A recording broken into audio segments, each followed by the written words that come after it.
temos aqui a organização do tempo. Então, de forma mais geral, a gente pensa na organização mesmo das nossas atividades com relação ao tempo e quais são as dificuldades que a gente pode encontrar com relação a isso. É a dificuldade em prever o tempo que você vai levar para fazer uma determinada atividade e organizar esse tempo e as atividades no tempo que você tem. E isso é muito comum a gente ver na sala de aula. Então, às vezes, a criança tem 2 atividades para fazer e o tempo de uma aula. Você vê, às vezes, uma criança que fica o tempo todo da aula na primeira atividade e não consegue finalizar a segunda porque ela não teve essa organização. E aí eu acho que vem bem forte o papel do professor nesse sentido de ajudar eles a se organizarem com isso. Então, eu sei que às vezes parece chato quando a gente fica colocando o tempo de cada coisa, mas eu comecei a fazer isso nas minhas aulas e eu vi que tem muito resultado, porque isso é uma organização que eles não têm ainda, que eles precisam desenvolver. Então, você coloca, ó, tem 10 minutos para fazer essa atividade, ó, faltam 5, acabou, vamos para a próxima. Então, você ficar guiando eles nesse sentido, é claro que com uma flexibilidade que você não vai excluir ninguém da realização dessas atividades. A gente entende que tem criança que precisa de mais tempo, tem criança que vai ser mais rápida, mas de qualquer forma, colocar um parâmetro para eles se organizarem com relação a isso é bem interessante, bem importante e ajuda eles a estruturar essa organização do tempo para que eles possam fazer isso mais tarde. Né? Então, quando eles tiverem uma maior autonomia, deles conseguirem planejar. Para eu fazer a leitura dessa página, eu vou precisar de meia hora. Então, eu tenho meia hora, então eu vou ler, né? Então, você conseguir fazer essa organização. Organização espaço-temporal. Então, a autora ela coloca aqui que algumas dificuldades elas podem ser causadas por uma má organização tanto de espaço quanto de tempo.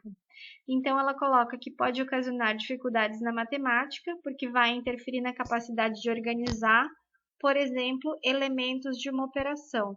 Então, eu preciso armar uma continha de soma. Eu preciso ter unidade embaixo de unidade, dezena embaixo de dezena, e se eu não tenho uma organização espacial, eu não vou conseguir organizar isso no papel. E a questão do tempo é porque a gente considera essa sequência de unidade e dezena, por exemplo, como uma sequência temporal. Então, o que vem primeiro? Unidade. Depois vem o quê? Vem a dezena, né? Na verdade, eu estou falando, imaginando de trás para frente, né? Da direita para a esquerda. Eu estou com a imagem da continha na minha cabeça. Mas então, essa falta de organização dos dois, do espaço e do tempo, pode ter essas dificuldades, por exemplo, na questão da matemática. Organizar uma tabela com fileiras e linhas, né? Tudo isso, como tem a questão do espaço que você precisa organizar e tem a questão de sequência, de ordenação, então ela é considerada uma organização espaço-temporal.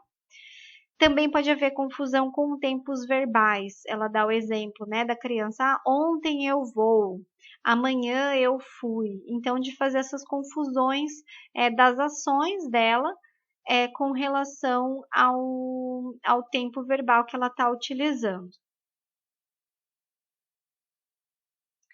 Representação mental sonora.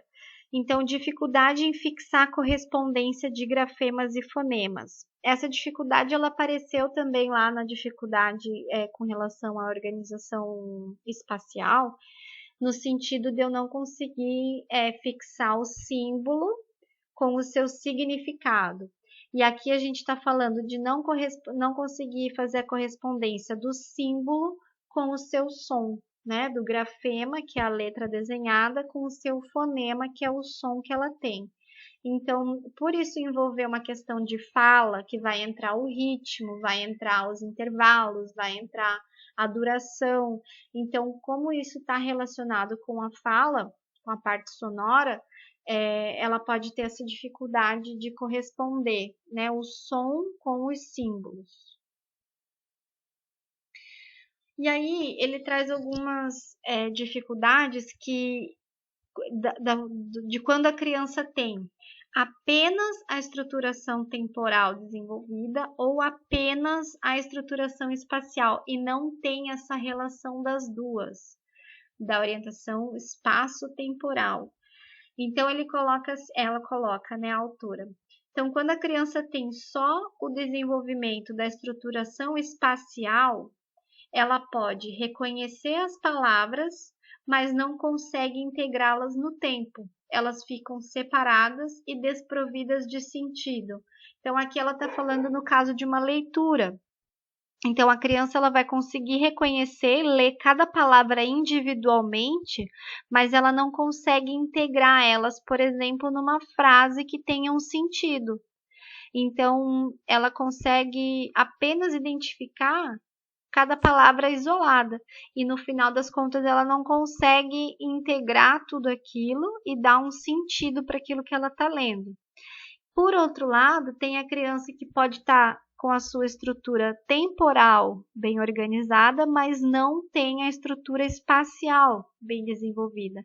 Então, ela coloca que a criança não vai ler de fato o que está escrito, mas como ela tem essa estrutura temporal desenvolvida, ela consegue assimilar um vasto repertório auditivo, ou seja, ela domina um vocabulário muito grande. Mas não que ela consiga ler essas palavras, mas ela já ouviu e memorizou dessa forma, pela audição, e ela sabe falar essas palavras. Então, na verdade, ela vai manipular esse repertório que ela tem e vai criar com base no contexto. Por exemplo, se ela está no caso de um livro e tem uma imagem, então ela vai falar aquilo que ela acha que está escrito, porque ela tem um vocabulário para falar coisas sobre aquela imagem, por exemplo, que ela está vendo. Aquilo pode fazer sentido com o que está escrito, porque a imagem deve estar representando algo, pelo menos do que está escrito, mas ela não está de fato lendo. Então, ela está, digamos, criando com base naquele repertório que ela tem de ouvido e não está fazendo a leitura.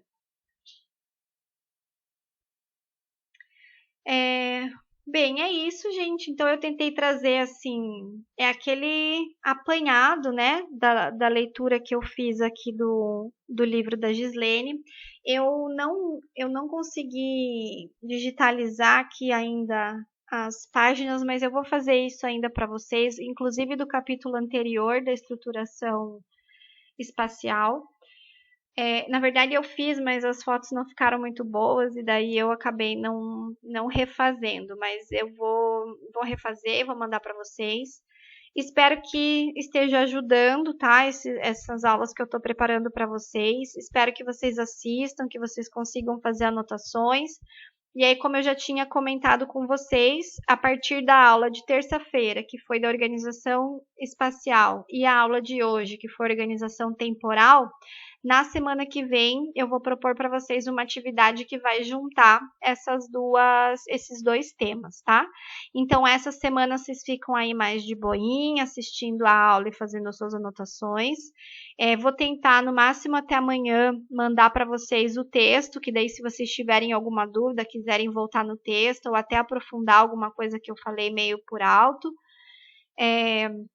vou mandar o texto para vocês e vamos conversando, tá? Eu estou à disposição, vocês sabem onde me encontrar, sabem como me contatar e fiquem bem e até mais.